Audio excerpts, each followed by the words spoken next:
자, 299쪽 지중해식 식단에 대해서 어 말씀드리겠습니다. 지중해식 식단은 맛이 뛰어나고 재료가 신선하며 혈관 신생을 억제하고 줄기세포와 마이크로바이옴에 좋은 영향을 주는 것 외에도 건강하게 나이 들고 텔로메어에 대한 길이를 더 길게 유지하는 데 유리하다고 합니다. 넘어가시겠습니다. 300페이지 보면 지중해 식단이 항산화 기능, DNA 복구, 항염증 활동에 효과가 있는 성분 함량이 이제 높은데요. 이러한 효과들이 텔로메어에 대한 길이 단축을 늦추는 것으로 알려져 있습니다. 또 이 연구를 통해서 짚고 넘어가야 가장 중요한 사실은 식단에 포함된 어떤 한 가지 식품이 텔로메어에 대한 길이를 늘리는 것이 아니라 이러한 개별 식품 각자가 전체적으로 이제 어떤 조화를 이루어서 어떤 식이 패턴을 만들어서 인젠 이 텔로메어에 대한 길이를 이제 늦추는 것으로 보시면 되겠습니다. 300 페이지에 하고 있습니다. 채소가 풍부한 아시아식 식단. 식사 유형에는 채소가 기본인 식단이 동물성 단백질 분포가 높은 식단보다 더 건강에 좋다라는 것은 인제 익히 많이 알려져 있고 의문의 여지도 없습니다. 아시아식 식단이 또한 또 전형적인 또 채소를 기본으로 한 식단이 많아서 건강에 좀 많이 이제 도움을 주고 있죠. 301쪽 위에서 네 번째 줄 보면 최근에는 학자들이 아시아식 식단과 텔로메어 길이에 대한 연관 관계를 이제 조사를 했습니다. 중국에 있는 이제 대학교에서 연구를 했는데요. 뭐 네 가지 패턴으로 해서 이제 연구를 했다고 합니다. 어 뭐 채소 위의 식이 패턴과 첫 번째, 그리고 두 번째는 이제 동물성 단백질 및 알코올 섭취량이 많은 소위 말해서 마초들에 대한 식이 패턴, 그리고 세 번째는 밥, 붉은 고기, 절인 야채를 중심으로 하는 식이 패턴, 네 번째는 뭐 가당음료, 밀가루, 튀김 섭취량이 많은 에너지 밀도가 높은 패턴으로 해서 네 가지로 나눠서 검사를 해서 봤더니 혈액 검사를 해서 이제 백혈구에 대한 텔로메어 길이를 측정을 해 봤대요. 그랬더니 오로지 채소 위주에 대한 식이 패턴을 따른 집단만이 텔로메어에 대한 길이가 길었고요. 좀 흥미로운 것이 여성들에게만 이런 효과가 나타났다고 합니다. 남성들에게는 효과가 나타나지 않았는데 이런 거는 인제 이유는 밝혀지진 않았대요. 302쪽 보면 전체적인 식단과 생활 방식의 변화, 아래에서 여덟 번째 줄 보면 이것도 물론 이제 실험을 한 거죠. 인제 미국에 있는 대학교에서 실험을 했는데요. 실험 참가자들한테 오메가3 지방산하고 비타민 C하고 비타민 E, 셀레늄, 그리고 건강 보조제를 이제 지급을 했다고 합니다. 그리고 3 개월 동안 어 중계 시작과 이제 끝에 각각 혈액 검사를 시작했더니 백혈구를 분석을 했대요. 그랬더니 텔로메어 길이를 늘리는 데 도움을 주는 텔로머레이스에 대한 활동을 살펴봤더니 어 텔로머레이스의 활동이 무려 30%나 증가를 했다고 합니다. 그래서 텔로머레이스의 활동이 증가하면 세포의 수명이 늘고 정상적인 기능 정상적으로 기능할 능력이 더 커진다. 그래 가지고 텔로머레이스 수치가 높을수록 텔로메어의 길이가 더 길어져서 그만큼 건강에 도움이 된다. 이 텔로머레이스라고 하는 것은 어떤 생활 방식이냐면 일주일에 6일 동안 요가 운동, 하루에 30 분씩 걷기 하고 매주 1 시간 동안의 집단 교류 시간과 3 개월간의 자택 휴식 일정이 여기에 포함되어 있대요. 이 지중 해식 식단의 이제 구성 요소와 비슷하게 이렇게 만들었다고 합니다. 여기에 이젠 오메가3 지방산하고 비타민 C하고 E하고 셀레늄에 대한 건강 보조제가 지급된 거죠. 이것에 대한 이제 어 실험 논문이라고 할까요? 그렇죠? 예. 이 연구를 종료한 뒤에 5년 후에 참가자들 중 일부의 한 10 명에 대한 후속 연구를 했더니 이러한 식단과 생활 방식 중재를 거쳤던 집단의 텔로메어가 통제 집단보다 눈에 띄게 이제 길었다고 합니다. 아. 그리고 DNA 건강 방어 메커니즘에 해를 끼치는 식품을 잠시 살펴보겠습니다. 지방이 많은 식품 있겠죠. 지방이 많은 식품. 어 보면 지방이 많은 음식은 후성적 효과를 통해서 건강에 해로움을 줄 수가 있다라는 거죠. 그래서 스페인의 스웨덴의 옵사라 대학에서 이제 31 명의 남녀를 모집을 해서 7주 동안 고칼로리 머핀을 이제 먹게 했다고 합니다. 이 머핀을 먹어서 실험했는데요. 두 종류로 나눴대요. 하나는 포화 지방이 즉 정제 함유가 잔뜩 들어 만들어진 머핀. 다른 하나의 종류는 닭과 불포화 지방 즉 해바라기 씨유로 만든 머핀. 이 두 가지로 해서 음 실험을 했더니요.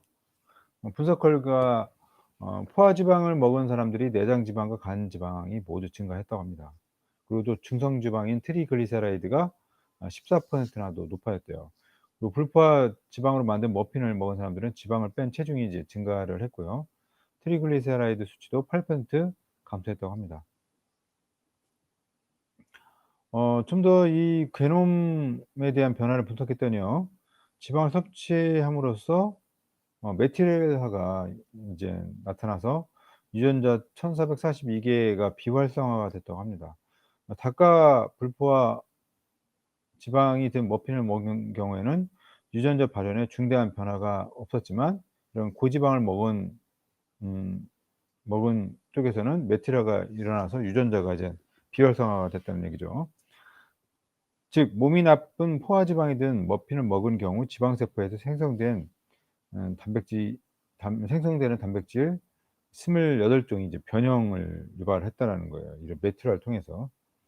따라서 지방 함량이 높은 식품을 지나치게 많이 먹으면 체중이 증가할 뿐만 아니라 DNA 기능을 변화시킨다는 사실이 이제 명확해졌다는 거죠. 그 밖에 고지방 식단이 간의 재생 능력을 무력화하는 바람직하지 못한 후성적 변화를 유발했다고 합니다.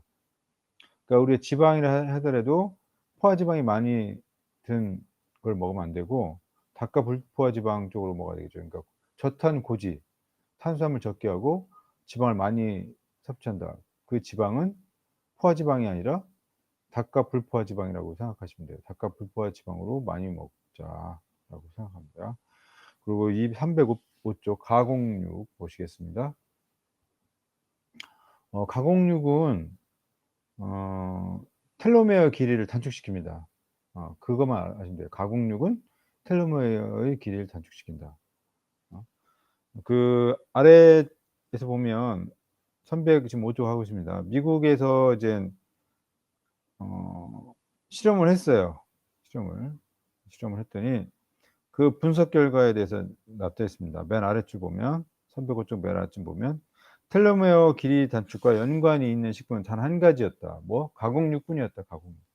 가공육. 실제로 가공육 1 회 제공량을 섭취할 때마다 텔로메어는 0.07 개의 염기쌍만큼 짧아지는 효과가 나타났다. 어 노화에 따라서 자연적으로 텔로메어가 매년 15.4 개의 염기쌍만큼 짧아진다는 걸 고려할 때 일 주일에 4 일에서 5일 즉 거의 매일 가공육을 섭취하면 어 노화를 1 년씩 단축시키는 걸로 생각하시면 된다. 중간에 보시면 가공육을 먹으면 텔로메어가 짧아지는 이유에 대해서는 아직 불분명한데요. 육류를 가공하는 과정에서 최종 당화산물이라는 화합물이 생성될 수가 있습니다. 이 최종 당화산물이 염증을 유발하는 물질로서 산화 스트레스를 촉발해서 DNA에 손상을 주는 것으로 알려져 있어요. 그래서 이 최종 당화 산물 때문에 그런 것이 아니냐. 아 그리고 306조 아래에서 네 번째 줄 보면 심장이 튼튼한 가족 연구에서 밝혀진 놀라운 사실의 한 가지는 가공하지 않은 붉은 고기를 하루에 인류에 섭취하는 것이 텔로메어의 길이 연장과 관계가 있었다는 점이다. 어 무슨 얘기냐? 붉은 고기에 들어있는 비타민 B나 철분이라든가 카르노신 같은 생리활성 물질 때문에 텔로메어 길이가 짧아졌을 가능성을 드는 사람도 있지만 어 하지만 어 붉은 고기 섭취하는 여러 바람직하지 못한 이제 결과들이 뒤따르는 거죠. 암과 심혈관계 질환 발병 위험을 높이는 원인으로서 포화지방 이외에도 장 박테리아에 의해서 분해되는 트리메틸 N 옥사이드라고 불리는 해로운 화합물질이 있는데요. 이것이 이제 이것에서 이제 생성되는 카르니틴이라고 하는 것이 붉은 고기에 들어가 있습니다, 붉은 고기. 음. 그래서 붉은 고기에 들어 있는데 이 붉은 고기에 들어있는 L카르니틴이 있는데 트리메틸 N 옥사이드가 비만, 당뇨, 위암, 심장 질환을 일으키는 요인으로 되어 있죠. 요인. 이것이 이제 L카르니틴을 이제 만들게 되잖아요. 그래서 이 L카르니틴이 혈관을 막는 죽상동맥경화증의 진행 속도를 또한 높였다고 합니다. 음. 그러니까 L카르니틴은 좀 피해야 되겠네요. 그리고 또 하나 그릴에 굽는 방법으로 붉은 고기를 조리할 때 헤테로사이클릭아민이라고 하는 발암성 화합물이 만들어지기도 합니다. 그래서 숯불에 직접 이제 구운, 즉 직화구이라고 하죠. 직화. 숯불에 구운 고기 중에서 검게 탄 부분이 이에 해당되니까 우리가 고기 드실 때는 이 점을 좀 같이 염두를 해 둬야 되겠다. 307쪽 보면 이제 가당 음료. 음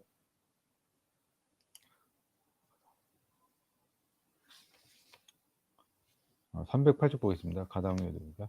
과당 음료는 DNA에 어떤 영향을 끼치느냐. 탄산음료를 마신 영유아들이 텔로메어의 길이가 짧아졌다는 연구 결과가 있다고 합니다. 캘리포니아 대학의 샌프란시스코 캠퍼스와 버클리 캠퍼스 그리고 스탠퍼드 대학 연구팀이 설탕이 DNA에 끼치는 영향을 조사를 했대요. 했는데 음 성인 5,309 명에 대해서 이렇게 했다고 합니다. 음 그리고 혈액 검사를 통해서 텔로메어 길이를 이제 측정을 했대요. 했더니 하루에 탄산음료 한 캔을 마실 때마다 텔로메어가 0.01 개의 염기쌍만큼 줄어서 노화 속도를 높인다는 사실을 확인했다고 합니다. 그러니까 탄수화물 먹으면 안 되겠네요. 그죠? 그리고 매일 탄수화물 600cc 작은 페트병 한 병씩 마시면 매년 노화를 4.6년 정도 앞당긴다고 합니다. 이야 대단하네. 예? 매일 탄산음료 600cc 짜리 작은 페트병 한 병을 마시는 사람은 텔로메어 길이 단축으로 매년 노화를 4.6년 앞당기게 된다. 그러니까 탄산음료 섭취에 따른 텔로메어 길이 단축이 흡연을 했을 때와 거의 동일한 수준이다. 탄산음료나 흡연이나 똑같다라고 생각하면 될 정도네요. 그나마 이제 다행인 것이 텔로메어 길이 단축을 역으로 작용하기도 한다. 뭐냐면 적당한 운동을 하면 가당 음료와 드링크류를 맞았을 때 손실되는 만큼의 텔로메어 길이를 또 회복을 한다고 합니다. 그러니까 적당한 운동이 또 이거에 대한 복구 작용을 해 주네요. 그러니까 우리가 적당한 운동이 중요하다라는 걸 알 수가 있습니다. 309쪽 보시면 종합 정리하겠습니다. 몸을 지키는 DNA를 보호하고 복구하고 궤도를 수정할 수 있는 음식을 신중히 선택하자라는 얘기죠. 항산화 기능을 하는 생리활성 물질이 들어있는 식품은 순환계에 있는 해로운 산화 물질을 중화합니다. 하지만 그런 생리활성 물질이 그저 DNA 손상을 이 되지 않도록 보호할 뿐만 아니라 세포의 기전을 활성화해서 문제를 해결하고 DNA를 복구하는 데 이제 도움을 준다는 얘기죠. 310쪽 보시면 어 후성적으로 후성적 효과 있는 식품들로 몸을 보호하는 인제 유전자 활동이 촉발될 수 있다. 즉 후성적 효과 있는 식품들이 우리 몸을 보호하는 유전자의 활동을 촉발해서 DNA를 이런 방향으로 이제 영향을 줄 수가 있다라는 얘기죠. 예컨대 예를 보면 종양 억제 유전자는 암세포의 성장을 막잖아요. 이렇게 DNA가 작용하도록 유도하면 목숨도 구할 수가 있다. 마지막으로 텔로메어를 보호하고 텔로메어 길이를 늘리는 식품도 DNA를 보호하고 노화를 늦추는 데 도움이 된다라는 고 하고 있습니다. 그 오른쪽 페이지 보면 즉 311쪽 보면 DNA에 영향을 주는 주요 식품들이라고 있어요. 항산화 기능에 관한 식품들, DNA 복구 능력 증강에 대한 식품들, 후성적 영양에 대한 식품들, 그리고 텔로메어 길이를 늘리는 그런 식품들이 쭉 있습니다. 쭉쭉쭉. 여기서 보면 이제 여러 가지 이제 식품들이 있는데요. 그냥 310쪽 봅시다. DNA에 영향을 주는 주요 식품들 중에서 한번 볼까요? 어 보타르카는 항산화 기능도 있지만 DNA 복구 능력 증강하는 기능도 있네요. 그죠? 어 브로콜리는 항산화 기능도 있지만 후성적 영향을 주는 후성적 영향을 이렇게 주는 기능도 있네요. 이 새조개는 항산화 기능도 있지만 DNA 복구 능력 증강을 어 에 영향을 주는 음식으로도 볼 수가 있겠네요. 여기 키위가 있네요. 키위도 항산화 기능이 있고 DNA 복구 능력 증강에도 도움을 주네요. 그죠? 어 키위가. 자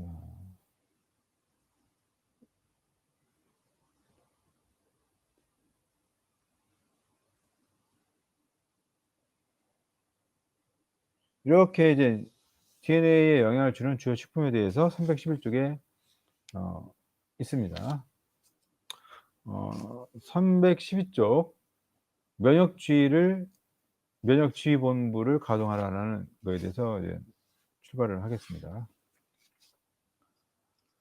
312쪽 아래에서 여섯 번째 줄 보면 감기에 걸리면 잘 먹고 열이 나면 음식을 삼가라는 민간의 지혜도 마찬가지다.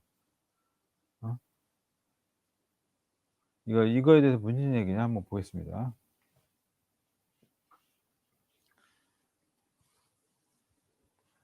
예를 들면 닭고기 수프가 가장 오래된 이제 민간 요법 중에 하나예요, 면역에 대한.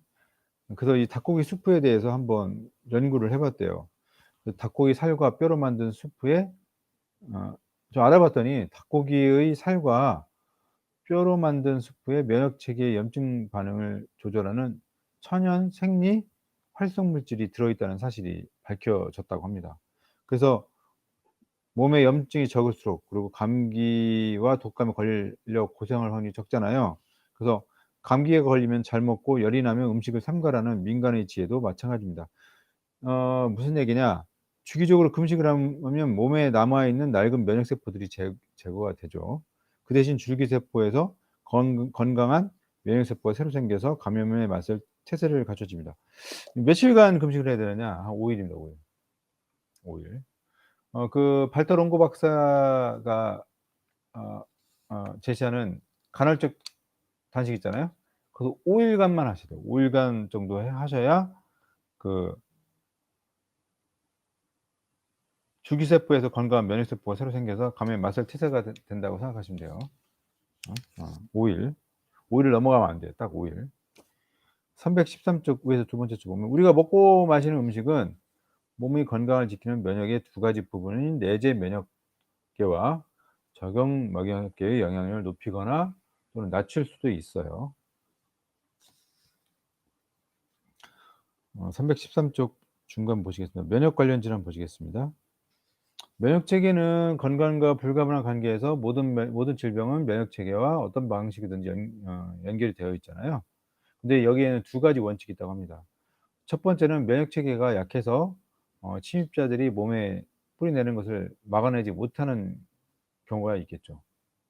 또 하나는 면역 체계가 지나치게 왕성해서 과민하게 작용해서 염증을 유발해서 몸의 건강을 어 의도적으로가 아니라 이제 의도치 않게 자기 생각하지 않게 파괴되는 경우 즉 그러니까 과민 반응에 의한 자가 면역.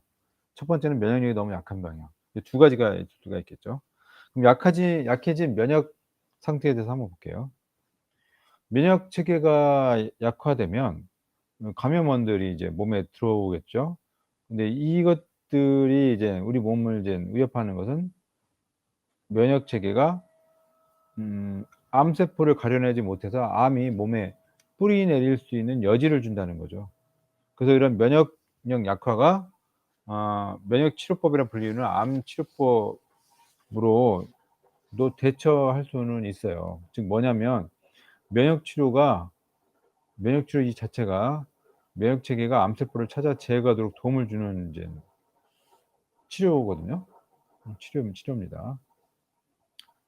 이러한 치료법들이 미국 FDA 승인을 받아서 인제 음 받게 되는데요. 어 면역 체계가 아무런 문제 없이 제 기능을 다할 경우 이제 암세포들이 이제 자연적으로 이제 제거가 되겠죠. 근데 이제 우리가 면역이 약화돼서 그럴 수도 있지만 어 이런 다발성 공수종이라든가 백혈병 같은 일부 면역 세포가 병을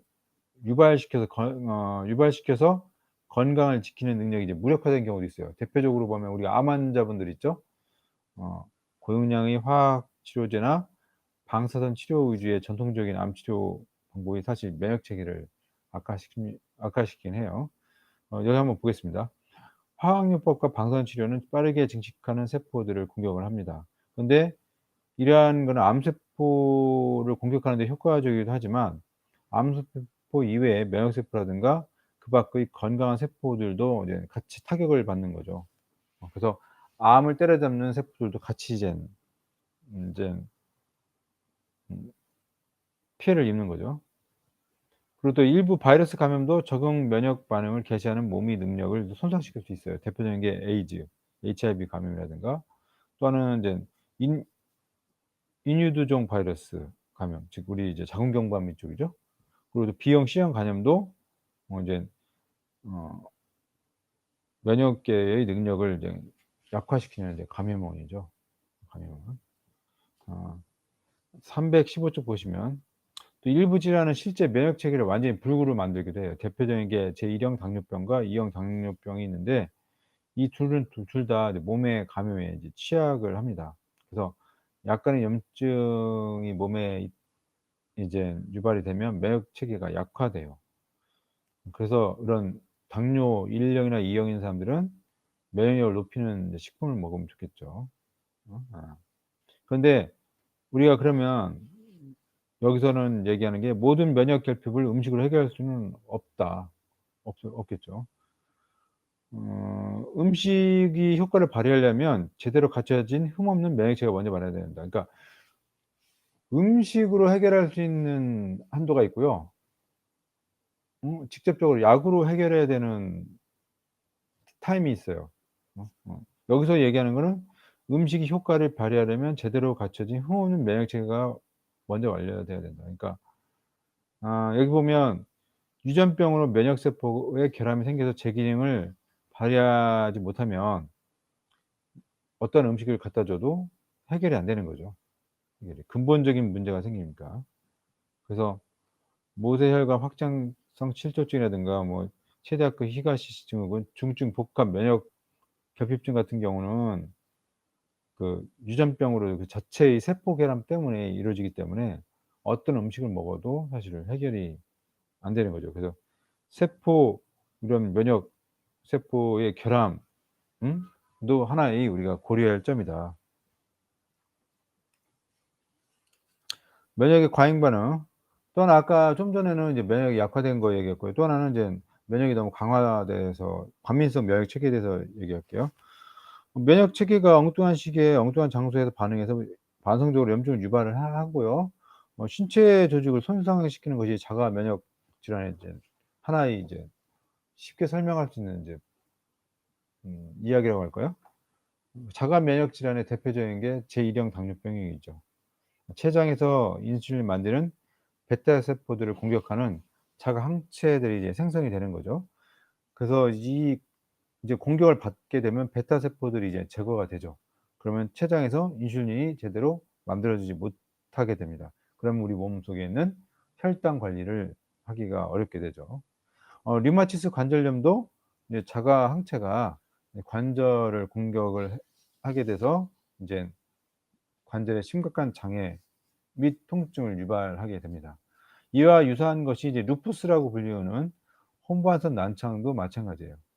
이 루푸스 라는 불리우는 혼반선 낭창도 어떤 항체가 자가 항체가 심장, 폐, 신장, 피부, 관절, 뇌, 척수를 비롯해서 이제 여러 장기를 이제 공격을 하는 복합적인 자가 면역 질환의 하나가 바로 루푸스예요. 그 피부 경화증도 면역 체계가 이제 피부 쪽을 공격을 해서 서서히 딱딱하고 두꺼운 조직으로 이제 대체되는 질환이 피부 경화증입니다. 다발성 경화증도 뭐 마찬가지일 거고, 갑상샘, 즉 하시모토 갑상선염도 항체가 면역 항체가 자기의 샘을 공격해서 갑상선 호르몬을 생성하지 못하도록 만드는 거죠. 그레브스 디지즈 이런 것들도 이와 마찬가지 되겠습니다. 그래서 그레브스 디지즈 같은 경우는 즉 갑상선이죠. 항체가 갑상샘을 공격하면서 나타나는데, 이 경우 갑상선 호르몬을 생성하는 신호를 보내는 호르몬과 유사한 항체가 생성이 되게 됩니다. 그래서 갑상선에 불필요하게 막대한 양의 호르몬이 방출되면서 이제 문제가 생기는 거죠. 셀리악병도 마찬가지예요. 음식물 속에 글루텐이라는 글루텐이 있는데, 이게 항체를 자극해서 만들어지는 병입니다. 이것들이 이제 만들어지면 장에 염증이 생기고 소장에 대한 내벽 세포들이 파괴가 이루어집니다. 316쪽 다섯 번째 줄 보면 과민성 면역 반응은 만성 염증을 이제 초래합니다. 또한 이제 천식 환자들도 마찬가지죠. 환경에 이제 자연적으로 많이 노출되면 이제 호전적인 면역 체계 때문에 이제 폐에 심각한 염증이 유발되는 거죠. 건선 환자들도 마찬가지고, 그리고 크론이라든가 궤양성 대장염도 이제 염증 때문에 이제 일어나는 거죠. 면역 체계를 활성화시키는 이제 식품들에 대해서 쭉 얘기하고 있어요.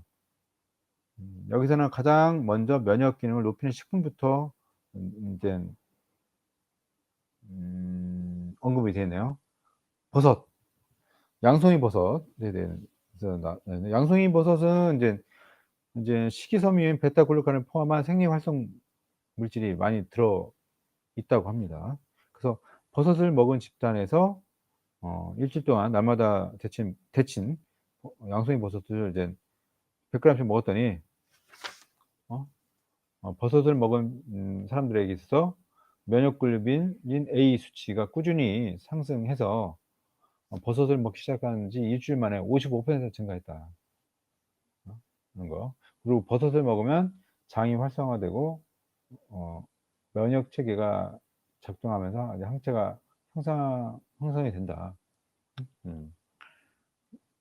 면역글루빈 A라는 저기겠죠. 그리고 그 외 표고버섯, 잎새버섯, 팽이버섯, 꾀꼬리버섯 등, 그리고 느타리버섯 등도 이제 면역 방어 능력을 활성화시킬 수 있다라는 것이 밝혀졌다는 거죠. 그리고 두 번째 숙성 마늘. 숙성 마늘은 아피겐이라는 강력한 생리활성 물질이 이제 있다고 합니다. 아피겐. 319쪽 중간에 보면 숙성된 마늘 추출물을 복용한 집단에서는 혈중 면역 T세포와 NK 세포가 확연히 더 많아졌다. 그리고 이제 숙성 마늘을 먹은 사람들의 T세포가 인제 T세포의 이제 세포 복제 속도가 8배나 빨라졌다고 합니다. 8배 빨라졌대요. 대단하네. 그리고 숙성 마늘 세포를 먹은 사람들이 NK 세포가 활성도도 30%나 더 활성화가 됐다고 합니다. 와. 버섯은 앞서 있는 버섯은 이제 버섯이 있네. 앞서 두 번째는 숙성 마늘 이제 두 번째로 얘기를 하고 있네요.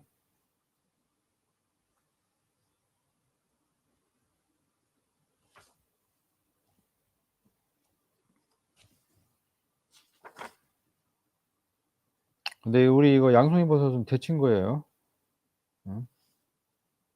데친 거.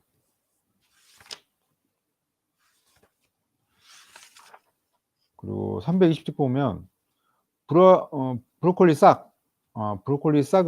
발화 후 3-4일이 지나면 덩쿨손 모양의 싹으로 순하고 고소한 맛이 납니다. 근데 이 브로콜리에는 설포라판이라는 강력한 생리 활성 물질이 있어요. 이 설포라판이 면역 체계를 활성화하는데 이 브로콜리 싹에는 이 브로콜리보다도 설포라판이 이제 100 배나 많이 들어 있답니다. 100 배나 싸게. 그래서 브로콜리 싹을 입에 넣고 잘 씹으면 또 브로콜리 맛도 나기도 한답니다. 그래 가지고 이 브로콜리를 먹을 때는 씹는 과정이 중요하다고 합니다. 네, 왜냐하면 이제 이 세포가 많이 씹게 되면 이 세포벽이 이제 파괴되면서 미로시나제라는 이제 효소가 나타난다고 합니다. 먹을 때 씹으면. 근데 이 미로시나제가 씹는 과정에서 활성화돼서 설포나판으로 전환이 된대요. 그러니까 브로콜리 싹을 먹되 자근자근자근자근 씹어야 된다 이거죠. 그냥 삼키는 게 아니라 이 씹는 과정이 중요하네. 그래서 활성화된 설포나판이 우리 몸의 세포에 대한 영향을 줄 수가 있다고 합니다. 그래서 여기 321쪽 보면 브로콜리 싹이 든 쉐이크를 마신 사람들은 혈중 NK T세포이 22 배나 더 많았대요. 와우. 목표물을 상호시키는 NK 세포 능력도 더 강했대요. 와우. 그러니까 우리가 브로콜리 싹을 먹으면 독감 바이러스를 물리치는 면역 반응 능력을 키울 수 있다는 얘기죠. 그래서 브로콜리는 싹을 먹되 잘근잘근 씹어라. 씹는 과정이 중요하다라는 거였죠. 여기서는 이제 면역 체계를 활성화하는 식품에 대해서 이제 가장 좋은 게 1번 버섯이었고 2 번이 숙성마늘. 숙성마늘. 숙성마늘은 아피겐이라는 생리활성 물질 때문에 그렇고 세 번째는 브로콜리. 브로콜리는 미로시나제라는 라고 불리우는 효소 때문에 그렇고 네 번째가 321 쪽에 보면 익스트라 버진 올리브 오일이죠. 이 익스트라 버진 올리브 오일에는 음 하이드록시티로졸이라든가 올레오칸탈이라든가 올레산 같은 이제 생리 활성 물질이 면역 체계를 강화시켜 준다고 합니다. 어. 미국에 있는 터프 대학, 매사추세츠 대학 이런 데서 이제 연구를 했대요. 했더니 이제 여기 보겠습니다. 322쪽 보면 중간에 보면 올리브 오일은 알레르기 유발 항원에 대한 반응을 줄이는 데도 도움이 되고 또한 생리활성 물질인 하이드록시티졸은 면역 세포들이 염증을 없애는 물질인 인터루킨 10 즉 인터루킨 10 생성에 기여를 한다. 기여를 합니다. 어 다만 여기서 한 가지 우려해야 되는 건 다만 모든 올리브 오일에 든 하이드록시 티로졸의 양은 다 똑같지 않다는 사실을 염두에 둬야 된다. 하이드록시티로졸. 그럼 어디에 맞냐?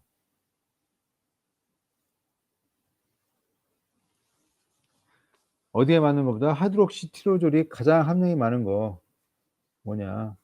품종이 뭐냐?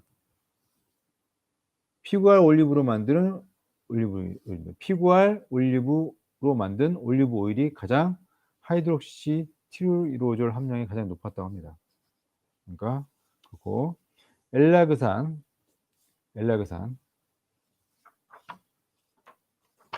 다섯 번째로 우리 엘라그산이 있네요. 생리활성 물질, 우리 몸의 면역 체계에 도움을 주는 거죠. 도움을 주는 엘라그산.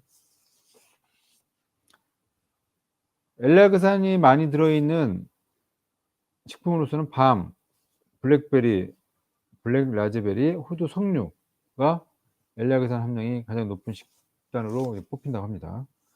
중간에 보시면 로마에 있는 토르 베카타 대학 연구원들이 이제 시험을 해 봤더니 엘라그산이 방광암에서 이제 방광암에서 효과를 준다는 거죠. 무슨 효과냐? 종양의 혈관을 활성화하는 단백질 생성을 저해함으로써 방광암의 성장을 막는 역할을 한대요, 엘라그산이. 와우.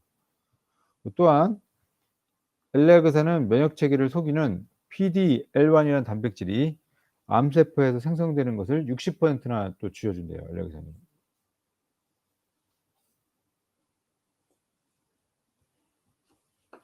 PDL1이라고 하는 것은 암세포를 위장해서 사실상 눈이 안 뜨게 만들어서 면역세포에 발각되지 않도록 하는 것을 돕는다고 합니다. 그러니까 PDL1이라는 놈이 아주 그냥 뭐야 수면망토 같은 게 PDL1이네요. 보니까. 암세포가 PDL1 단백질을 평소만큼 많이 만들지 못하면 면역 체계가 해당 암세포를 더 쉽게 색출해서 제거할 수 있다. PDL1, 엘라그산이 많이 있는 게 브레프이다. 넘어가겠습니다. 324쪽 볼게요.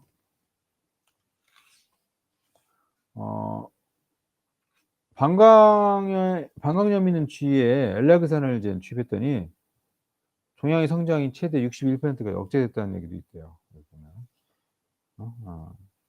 그리고 또 하나 음식으로 섭취하는 생리활성 물질 중에서 암세포를 위장하는 단백질 PDL1을 표적 제거하는 능력이 밝혀진 사례로서는 엘라그산이 이제 최초라고 합니다. 그래서 PDL1 단백질 최초라고 합니다.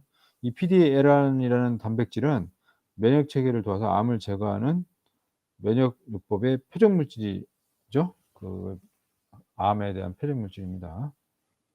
그리고 면역력 증강에 효과가 있는 과일 주스는 무엇이 있느냐? 주스에 대해서 이제 쭉 있네요. 크랜베리 주스가 방광염 예방에 효과가 있습니다. 이런 효과가 나타난 이유는 크랜베리 주스 때문에 소변의 산성도의 변화가 생겨서 감염을 유발하는 박테리아가 발디딜 것을 잃기 때문이라는 설명이 널리 알려져 있습니다. 아래에서 세 번째 줄에 있죠. 그런데 사실은 이외에도 더 많은 사실이 이제 밝혀졌습니다. 무슨 얘기냐? 325쪽 중간에 보면 크랜베리 주스를 마신 사람들이 면역 T세포인 감마 델타 T세포에 이로운 효과가 있다라는 것이 있는데요. 이 감마 델타 T세포는 장의 내벽과 요로를 포함한 다른 점막계에서 발견되는 세포이긴 한데요. 박테리아와 바이러스에 가장 먼저 대응을 한대요. 그러니까 우리 몸의 점액층에서 점액층에 붙어 있는 박테리아와 바이러스에 가장 먼저 대응하는 세포들이 바로 감마 델타 T세포라고 합니다. 이 실험에서 크랜베리 주스 마시는 분들이 혈중 감마 T세포가 분열하고 증식하는 능력을 3배나 더 높였다고 합니다. 그래서 강력하게 작용하는 거죠. 그래서 크랜베리 주스를 마신 사람들은 면역 반응을 준비시키는 화학 신호인 인터페론 감마가 무려 148%나 증가됐다고 합니다. 크랜베리 주스가 중요하긴 하네요. 예? 예. 그래서 326쪽 크랜베리는 방광뿐만 아니라 몸 전체에서 면역 체계를 활성화하는 데 어떤 역할을 하는 것으로 되어 있습니다. 저도 개인적으로 방광염에 이제 자주 걸리시는 분들은 크랜베리 주스를 좀 추천을 드려요. 개인적으로. 그 면역력 증강 효과 있는 과일 주스 첫 번째는 크랜베리 주스였다. 두 번째는 콩코드 포도 주스죠. 콩코드라고 하면 매사추세츠에 콩코드라는 동네가 있어요. 콩코드라는 동네. 거기서 나오는 콩코드 포도를 얘기하는 겁니다. 콩코드 포도가 DNA 보호에 도움이 된다고 앞에서 얘기돼 있죠. 또한 면역력을 높이는 효능이 또 있다고 합니다. 여기에는 안토시아닌, 프로시아니딘, 그리고 히드록시 신남산 같은 생리활성 물질이 있어서 T세포에 영향을 준다고 합니다. 좀 내려가 보시면 이제 플로리다 대학에서 이제 콩코드 주스를 마시는 이런 실험을 했대요. 혈액 검사 결과 콩코드 포도 주스를 마신 사람들에 있어 감마 델타 T세포가 27%나 증가했다고 합니다. 27%. 그리고 이러한 콩코드 포도 주스와 같이 천연 주스를 포함한 모든 음료를 마실 때 한 가지 이제 유념할 사항이 있어요. 콩코드 주스도 마찬가지고 모든 음료를 마실 때 주의할 사항이 뭐냐면 과일 주스 자체가 당의 함량이 높아요. 그러니까. 그래 가지고 포도 주스나 이런 주스를 마시는 거는 암 환자들에게 있어서는 좀 삼가를 해야 되지 않나 생각이 들어요. 여기 나와 있죠. 과일 주스는 당의 함량이 높아서 인슐린 수치를 높이고 물질 대사의 작용에 큰 스트레스를 줄 수가 있다. 그래서 당뇨법 환자이거나 다른 이유로 혈당 관리가 필요한 사람들은 과일 주스를 평소 식단에 추가해 섭취할 경우 혈당 상승에 주의를 해야 된다. 왜냐하면 당이 암세포에 영양 공급을 해서 암이 더 커지게 만든다는 증거들이 현재 많이 나오고 있기 때문에 암 환자들에게서는 당 함유량이 높은 음료를 삼가야 된다. 그러니까 과일 주스는 암 환자들에게서 과일 주스는 사실 삼가야 될 하나의 상황이 하나의 뭐랄까 저기다. 그 주스는 사실 암 환자들에게서는 아닌 거죠, 암 환자들에게서는. 면역력 증강에 효과를 주긴 하지만 주스 자체가 당이 많이 들어있기 때문에 좀 피해야 된다.